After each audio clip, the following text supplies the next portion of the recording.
ಧರ್ಮ ಕೀರ್ತಿರಾಜ್ ಸಿನಿಮಾಗಳನ್ನು ಮಾಡಿದ್ರೂ ಕೂಡ, ತಂದೆ ದೊಡ್ಡ ನಟನಾದರೂ ಕೂಡ ಹೇಳಿಕೊಳ್ಳುವಂಥ ಯಶಸ್ಸು ಮತ್ತು ಹೆಸರು ಸಿಗಲೇ ಇಲ್ಲ. ಆದರೆ ಅವರ ತಂದೆ ಕೀರ್ತಿರಾಜ್ ಅಂತ ಅಂದರೆ ಎಲ್ರಿಗೂ ಗೊತ್ತಿದೆ. ಕೀರ್ತಿರಾಜ್ ಅವರ ಅಭಿನಯದ ಮುಂದೆ ಯಾವ ವಿಲನ್ ಆದ್ರೂ ಕೂಡ ಕೆಲವೊಮ್ಮೆ ಮಂಕನ್ಸಿಬಿಡ್ತಾರೆ. ಅಷ್ಟು ಅದ್ಭುತವಾದಂಥ ಅಭಿನಯವನ್ನು ಧರ್ಮ ಕೀರ್ತಿರಾಜ್ ಅವರ ತಂದೆ ಕೀರ್ತಿರಾಜ್ ಮಾಡ್ತಾ ಇದ್ರು. ಧರ್ಮನ ಬಗ್ಗೆ ಅತಿ ಹೆಚ್ಚು ಪ್ರೀತಿ, ಅತಿ ಹೆಚ್ಚು ಕಾಳಜಿ ಅಥವಾ ಒಂದು ಗೌರವ ಅಂತ ಬಂದಿದ್ದು ಧರ್ಮ ಅವರು ಬಿಗ್ ಬಾಸ್ಗೆ ಬಂದ ಮೇಲೆ. ಈ ಬಾರಿಯ ಬಿಗ್ ಬಾಸ್ನಲ್ಲಿ ಅವರ ನಡೆ, ನುಡಿ, ಹಾವ ಭಾವ, ಗುಣಕ್ಕೆ ಇಡೀ ಕರ್ನಾಟಕದ ಜನತೆ ನಿಜವಾಗ್ಲೂ ಮಾರು ಹೋಗಿದ್ರು. ಯಾವುದೇ ಕಿರಿಕ್ ಮಾಡ್ತಿರ್ಲಿಲ್ಲ, ಯಾವುದೇ ಜಗಳ ಮಾಡ್ತಿರ್ಲಿಲ್ಲ, ಸುಮ್ಮನೆ ಜಗಳಕ್ಕೂ ಹೋಗ್ತಿರ್ಲಿಲ್ಲ. ತುಂಬ ತಾಳ್ಮೆಯಿಂದ, ನಗುಮುಖದಿಂದ, ಯಾವುದೇ ಸ್ಟ್ರಾಟರ್ಜಿ ಮಾಡದೆ, ಯಾರ ಜೊತೆಗೂ ಹೀಯಾಡಿಸದೆ, ಯಾರ ಜೊತೆಗೂ ಫಿಟ್ಟಿಂಗು ಬಿಡದೆ, ತಾನಾಯಿತು ತನ್ನ ಪಾಡಾಯಿತು ಅಂತ ನಿಜವಾದ ಆಟವನ್ನು ಈ ಬಾರಿ ಬಿಗ್ ಬಾಸ್ನಲ್ಲಿ ಆಡಿದ್ದೆ ನಿಜವಾಗ್ಲೂ ಅದು ನಮ್ಮ ಧರ್ಮ ಅಂತ ಹೇಳಿದ್ರೆ ತಪ್ಪಾಗ್ಲಿಕ್ಕಿಲ್ಲ. ಅದೇ ಧರ್ಮ ಕೀರ್ತಿರಾಜ್ ಈಗ ಒಂದು ವಿಚಾರವನ್ನು ಹೇಳಿರೋದು ನಿಜವಾಗ್ಲೂ ಆಶ್ಚರ್ಯಕ್ಕೆ ಕಾರಣವಾಗಿದೆ. ಇಷ್ಟು ಕಷ್ಟ, ಇಷ್ಟು ಬಡತನ, ಇಷ್ಟು ಹಣದ ಸಮಸ್ಯೆ ಧರ್ಮನಿಗೆ ಬಿಗ್ ಬಾಸ್ ನಂತರ ಬಂದಿದೆಯಾ ಅನ್ನುವಂಥ ಅನುಮಾನ ಹುಟ್ಕೊಳ್ತಾ ಇದೆ. ಹೌದು, ಬಿಗ್ ಬಾಸ್ ಆದಮೇಲೆ ಹಲವು ಆಫರ್ಗಳು ಬರುತ್ತೆ, ಹಲವು ಅವಕಾಶಗಳು ಸಿಗುತ್ತೆ, ದುಡ್ಡು ಮಾಡ್ತಾರೆ, ದುಡ್ಡಾಗಿರುತ್ತೆ. ಅಥವಾ ತಂದೆಯು ಕೂಡ ದೊಡ್ಡ ವಿಲನ್ ಆಗಿದ್ದವರು, ಮಗನ ಕೈಯಲ್ಲೂ ಕೂಡ ಅನೇಕ ಸಿನಿಮಾಗಳು ಮಾಡಿಸಿದ್ದಾರೆ. ಹೀಗಿರ್ಬೇಕಾದ್ರೆ ವೆಲ್ ಸೆಟಲ್ಡ್ ಇರ್ತಾರೆ. ಅವ್ರಿಗೇನು ಸಮಸ್ಯೆ ಅಂತ ಯೋಚನೆ ಮಾಡುವವರಿಗೆ ಧರ್ಮ ಹೇಳಿದಂಥ ಒಂದು ಸತ್ಯವನ್ನು ಅರಗಿಸಿಕೊಳ್ಳೋದಕ್ಕೆ ಸಾಧ್ಯವಾಗ್ತಾ ಇಲ್ಲ. ಬಿಗ್ ಬಾಸ್ಗೆ ಹೋಗಿ ಬಂದ ನಂತರದ ದಿನಗಳಲ್ಲಿ ಧರ್ಮ ಕೀರ್ತಿರಾಜ್ ಎಲ್ಲೂ ಕೂಡ ಹೇಳಿಕೊಳ್ಳುವಷ್ಟು ಕಾಣಿಸ್ಕೊಳ್ತಾ ಇಲ್ಲ. ಒಂದು ಸಿನಿಮಾದ ರಿಲೀಸ್ ಈವೆಂಟ್ ಬಿಟ್ಟು ಮತ್ತಿನ್ನೆಲ್ಲೂ ಕೂಡ ಹೋಗ್ಲೂ ಇಲ್ಲ, ಬರ್ಲೂ ಇಲ್ಲ, ಕಾಣಿಸ್ಕೊಂಡ್ಲೂ ಇಲ್ಲ. ಅದಕ್ಕೆ ಕಾರಣ ಅವರ ಕಷ್ಟದ ದಿನಗಳು. ಧರ್ಮ ಅವರ ಕತೆ ಏನಾಗಿದೆ, ಯಾವ ಥರದ ಕಷ್ಟವನ್ನು ಅನುಭವಿಸ್ತಾ ಇದ್ದಾರೆ, ಅಂಥದ್ದು ಏನಾಗಿದೆ, ಇದೆಲ್ಲವನ್ನ ಕಂಪ್ಲೀಟ್ ಆಗಿ ಈ ವಿಡಿಯೋದಲ್ಲಿ ಹೇಳ್ತಾ ಹೋಗ್ತೀವಿ. ಆದರೆ ಇಲ್ಲಿವರೆಗೂ ನಿಮ್ಮ ಮೆಗಾ ಸುದ್ದಿಯನ್ನು ಸಬ್ಸ್ಕ್ರೈಬ್ ಮಾಡಿಲ್ಲ ಅಂದರೆ ಈಗಲೇ ಸಬ್ಸ್ಕ್ರೈಬ್ ಮಾಡಿ. ಹೆಚ್ಚಿನ ಮಾಹಿತಿಗಾಗಿ ಬೆಲ್ ಐಕಾನ್ ಪ್ರೆಸ್ ಮಾಡೋದನ್ನು ಮರಿಬೇಡಿ.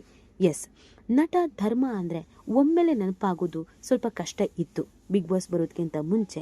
ಆದರೆ ಕನ್ನಡ ಚಿತ್ರರಂಗದ ಹಿರಿಯ ನಟ ಕೀರ್ತಿರಾಜ್ ಅಂತ ಹೇಳಿದ ತಕ್ಷಣ ಎಲ್ಲರೂ ಕಣ್ಣರಳ್ತಾ ಇತ್ತು. ಇನ್ನು ಅವರ ಪುತ್ರ ಧರ್ಮ ಅಂತ ಅಂದರೆ ಹೀಗೆ ಬೇಗನೆ ಗೊತ್ತಾಗತ್ತೆ. ಇನ್ನು ಧರ್ಮ ಕೀರ್ತಿರಾಜ್ ಅವರು ಕಾಲೇಜಿನಲ್ಲಿ ಓದ್ತಾ ಇರಬೇಕಾದ್ರೇ ನವಗ್ರಹ ಆಫರ್ ಬರುತ್ತೆ. ನವಗ್ರಹ ಅನ್ನುವಂಥ ಒಂದು ಸಿನಿಮಾ ಧರ್ಮ ಕೀರ್ತಿಗೆ ಒಂದೊಳ್ಳೆ ಹೆಸರನ್ನು ತಂದುಕೊಡ್ತು ಅಂತ ಹೇಳಿದ್ರೆ ತಪ್ಪಾಗ್ಲಿಕ್ಕಿಲ್ಲ. ಆ ಸಿನಿಮಾದ ಮುಖಾಂತರವಾಗಿಯೇ ಅವರು ಸ್ವಲ್ಪ ಜನಕ್ಕೆ ಪರಿಚಯ ಆಗ್ತಾರೆ. ಅದರಲ್ಲೂ ಒಂದು ಹಾಡು, ಆ ಹಾಡಿನ ಮುಖಾಂತರವಾಗಿ ಎಲ್ಲರಿಗೂ ಕೂಡ ಇಷ್ಟ ಆಗ್ತಾರೆ, ಕಣ್ಣ ಸಲಿಗೆ. ಅದಾದಮೇಲೆ ಧರ್ಮನನ್ನು ಚಾಕ್ಲೇಟ್ ಹೀರೋ ಅಂತ ಕರೆಯೋದಕ್ಕೆ ಶುರು ಮಾಡ್ತಾರೆ. ಇದಾದ ನಂತರ ಸುಮಾರು 20 ಸಿನಿಮಾಗಳನ್ನು ಮಾಡ್ತಾರೆ. ಒಂದಲ್ಲ ಎರಡಲ್ಲ 20 ಸಿನಿಮಾಗಳು. ಇವತ್ತು ಒಂದು ಸಿನಿಮಾಗೆ ಏನಿಲ್ಲ ಅಂತ ಹೇಳಿದ್ರು ನಟಿಯರೇ 50 ಲಕ್ಷ ಚಾರ್ಜ್ ಮಾಡ್ತಾರೆ ಅನ್ನೋದನ್ನು ಹೇಳಲಾಗುತ್ತೆ. ಅಂದರೆ 20 ಸಿನಿಮಾಗಳನ್ನು ಮಾಡಿದರೆ ಧರ್ಮ ಅವರು ಅದೆಷ್ಟು ಚಾರ್ಜ್ ಮಾಡಿರ್ಬೋದು ಅಂದರೆ ಅವ್ರ ಕೈಯಲ್ಲಿ ಸಾಕಷ್ಟು ಹಣಗಳು ಇರಬೇಕು ಮತ್ತು ವೆಲ್ ಸೆಟಲ್ಡ್ ಆಗಿರ್ತಾರೆ. ಜೀವನಕ್ಕೆ ಏನು ಬೇಕು, ಒಂದು ಮನೆ, ಒಂದು ಕಾರು, ಇದಂತೂ ಖಂಡಿತವಾಗಿಯೂ ಇದ್ದೇ ಇರುತ್ತೆ ಅಂತಾನೆ ಎಲ್ಲರೂ ಅಂದ್ಕೊಂಡಿರ್ತಾರೆ. ಆದರೆ ಧರ್ಮ ಅವರು ಹೇಳಿದಂಥ ಒಂದು ಸತ್ಯ ಹೌವಾರುವಂತೆ ಮಾಡಲಾಗಿದೆ. ನಿಜವಾಗ್ಲೂ ನಾವು ಅವರನ್ನು ಕೇವಲ ಸೆಲೆಬ್ರಿಟಿಗಳು ಅಂತ ನೋಡ್ತೀವಿ. ಅದರಿಂದ ಆಚೆಗೆ ಅವರ ಜೀವನ ನಮ್ಮಂತೆಯೇ EMI ಕಟ್ಟಕ್ಕಾಗದೆ ಪರದಾಡುವುದು, ಸಾಲ ಮಾಡ್ಕೊಳ್ಳೋದು, ವಸ್ತುಗಳನ್ನು ಅಡ ಇಡೋದು, ಮಾರೋದು, ಇದು ತೀರಾ ಕಾಮನ್ ಆಗಿಬಿಟ್ಟಿದೆಯಾ ಅಂತ ಅನ್ಸೋಕೆ ಶುರು ಆಗುತ್ತೆ. ಅದು ಅಲ್ಲದೆ ಬಿಗ್ ಬಾಸ್ ಮುಗಿದ ಮೇಲೂ ಈ ಥರದೊಂದು ಪರಿಸ್ಥಿತಿ ಧರ್ಮನಿಗೆ ಒದಗಿ ಬಂದಿದೆ ಅಂತ ಅಂದರೆ ಇದನ್ನು ಬ್ಯಾಡ್ ಲಕ್ ಅಂತ ಹೇಳಬೇಕು ಅಥವಾ ಏನಂತ ಹೇಳಬೇಕು ಅಂತ ಗೊತ್ತಾಗ್ತಾ ಇಲ್ಲ. ಹೌದು, ಧರ್ಮ ಕೀರ್ತಿರಾಜ್ ಅವರು ತಮ್ಮ ವಿಚಾರಗಳನ್ನು ಮಾತಾಡ್ತಾ ಹೇಳಿದ್ದಾರೆ. 50 ದಿನಗಳನ್ನು ನಾನು ಬಿಗ್ ಬಾಸ್ನಲ್ಲಿ ಪೂರೈಸಿದೆ. ಆದರೆ ನನ್ನ ಜೀವನದಲ್ಲಿ ಹಣ ಮಾತ್ರ ಸಂಪಾದಿಸೋಕೆ ಸಾಧ್ಯನೇ ಆಗಲೇ ಇಲ್ಲ. ತೀರಾ ಕಷ್ಟ ಆಯಿತು. ನಾನು ದುಡಿದಿರುವುದರಲ್ಲಿ ಸಾಧನೆ ಮಾಡೋದ್ರ ಬಗ್ಗೆ ನನಗೆ ತೃಪ್ತಿಯಂತೂ ಇಲ್ಲ. ಖಂಡಿತ ಮುಂದೆ ತುಂಬ ಮಾಡಬೇಕಾಗಿದೆ.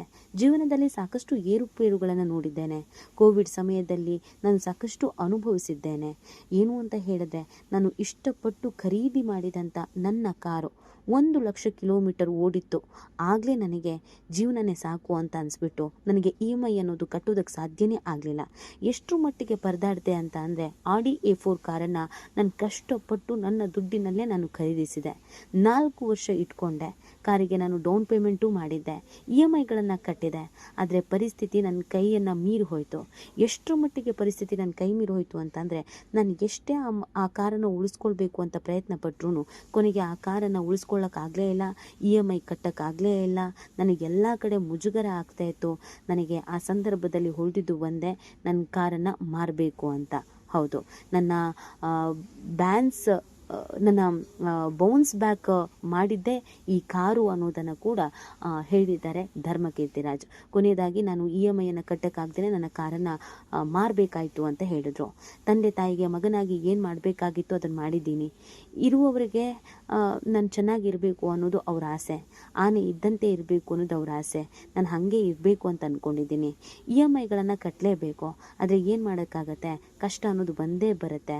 6 ತಿಂಗಳಿಗೆ ಒಮ್ಮೆ ವಿದೇಶ ಟ್ರಿಪ್ ಹೋಗೋದು ತುಂಬ ಈಸಿ ಅಂತ ಬೇರೆಯವ್ರಿಗೆ ಅನಿಸುತ್ತೆ, ಆದರೆ ನನಗೆ ತೀರಾ ಕಷ್ಟ ಅದು. ಇನ್ನು ಮನೆಯನ್ನು ಉಳಿಸ್ಕೊಳ್ಬೇಕು, ಕಾರನ್ನು ಉಳಿಸ್ಕೊಳ್ಬೇಕು, ಅಪ್ಪ ಅಮ್ಮನ ಚೆನ್ನಾಗಿ ನೋಡ್ಕೊಳ್ಬೇಕು, ಇ ಎಮ್ ಐ ಕಟ್ಟಬೇಕು ಅಂತ ಅಂದರೆ ಕೆಲವೊಂದು ಸಂದರ್ಭದಲ್ಲಿ ನಾವು ಇಷ್ಟಪಟ್ಟು ಕಷ್ಟಪಟ್ಟು ಪಡೆದಂಥ ತೆಗೆದುಕೊಂಡಂಥ ಕೆಲವೊಂದು ಐಟಮ್ಸ್ಗಳನ್ನು ಮಾರಲೇಬೇಕಾಗತ್ತೆ ಅಥವಾ ಅಡ ಇಡಲೇಬೇಕಾಗತ್ತೆ. ನಾನೊಬ್ಬ ಸೆಲೆಬ್ರಿಟಿ ಆಗಿದ್ದರೂ ಕೂಡ ನನ್ನ ಜೀವನ ತೀರಾ ಕಷ್ಟ ಇದೆ. ಬೇರೆಯವರನ್ನು ನೋಡಿದಾಗ ನನಗೆ ಖುಷಿ ಆಗುತ್ತೆ, ಅದರಂತೆ ನಾನು ಕೂಡ ಸಾಧನೆ ಮಾಡಬೇಕು ಅಂತ ಅನಿಸುತ್ತೆ. ಅದಕ್ಕೆ ಹಠ ಬಿಡದೆ ಇನ್ನೂ ಸಾಧನೆಗಳನ್ನ ಮಾಡ್ತಿದ್ದೀನಿ ಅಂತ ಹೇಳ್ಕೊಂಡಿದ್ದಾರೆ. ನಿಜವಾಗ್ಲೂ ಧರ್ಮಕೀರ್ತಿರಾಜ್ ಅವರಿಗೆ ಇಷ್ಟರ ಮಟ್ಟಿಗೆ ಸಮಸ್ಯೆ ಇದೆ ಅಂತ ಯಾರೂ ಕೂಡ ಗೆಸ್ಸು ಮಾಡಿರಲಿಲ್ಲ. ಒಬ್ಬ ಸಾಮಾನ್ಯ ಹುಡುಗನಂತೆಗೆ ಇ ಎಮ್ ಐ ಕಟ್ಟಕ್ಕಾಗದೆ ಕಾರ್ ಮಾರಿದ್ದೀನಿ ಅಂತ ಹೇಳ್ಕೊಳ್ಬೇಕಾದ್ರೆ ನಿಜವಾಗ್ಲೂ ಎಲ್ರಿಗೂ ಬೇಸರ ತರಿಸಿತ್ತು. ಇನ್ನಾದರೂ ಧರ್ಮಕೀರ್ತಿರಾಜ್ ಅವರಿಗೆ ಒಳ್ಳೊಳ್ಳೆ ಆಫರ್ಗಳು ಬರಲಿ, ಒಳ್ಳೊಳ್ಳೆ ಸಿನಿಮಾಗಳು ಬರಲಿ ಅನ್ನೋದು ನಮ್ಮ ಆಶಯ. ಈ ಬಗ್ಗೆ ನಿಮ್ಗೇನು ಅನ್ಸುತ್ತೆ ಅನ್ನೋದನ್ನು ನೀವು ಕೂಡ ಕಮೆಂಟ್ ಮಾಡಬಹುದು.